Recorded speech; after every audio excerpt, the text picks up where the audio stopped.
The issues that brought the water division to the point of near bankruptcy this year are manifold, but the driver of the deficit was the rising cost of running the water division. From treatment chemicals to the increase in the use of emergency contractors to address a record number of breaks in a system, costs have gone up. That is what has depleted the contingency fund that we are now trying to refill, along with addressing long deferred capital improvement needs, such as the replacement of pipes at the end of their lifespan and pumps that have served us well but are now in need of. So I want to talk about some of the alternatives that we considered. We looked at a lot of different things. I mentioned, many meetings with the consultant, but also with Consumer Council, with the alders, presenting some of the work that was coming out of that study. We looked at smaller increases initially and larger increases later, but we saw that as a huge risk, a risk to our financial ability to address emergencies and water main breaks.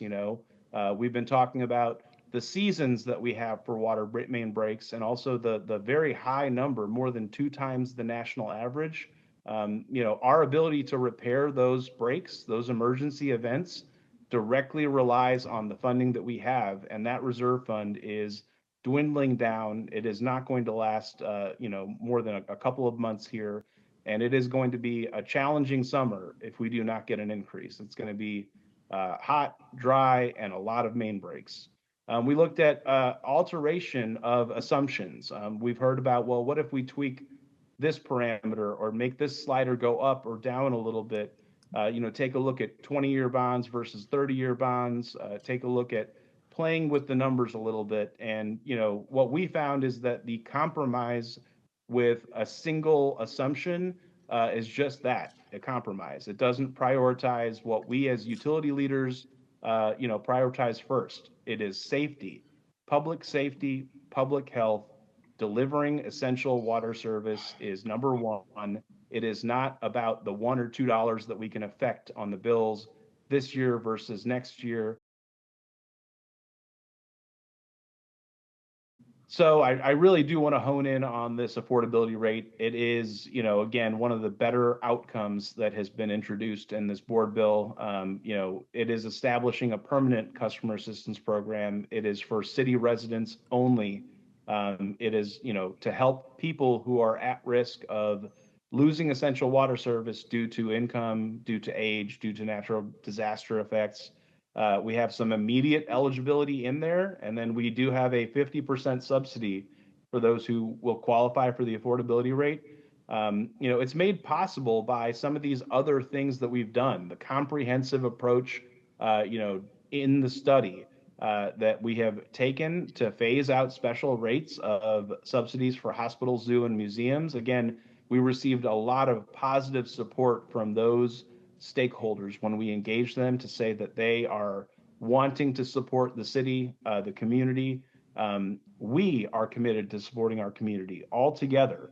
And that goes for the elected officials that we've spoken to as well. Everybody is on board of tackling this issue today and tackling this issue directly. And we have made a lot of progress to solve a lot of our goals in this bill. The affordability rate, it's important to note, will immediately save customers as that first 18% increase goes into effect. Those customers who are eligible for that immediate affordability rate due to those criteria that we mentioned will save $24 a month on average.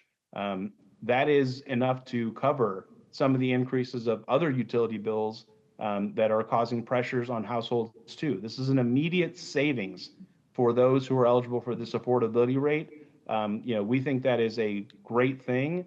By the end of the increases after 2032, those customers in that rate will be paying less than they are today before this affordability rate is a rate that we can offer.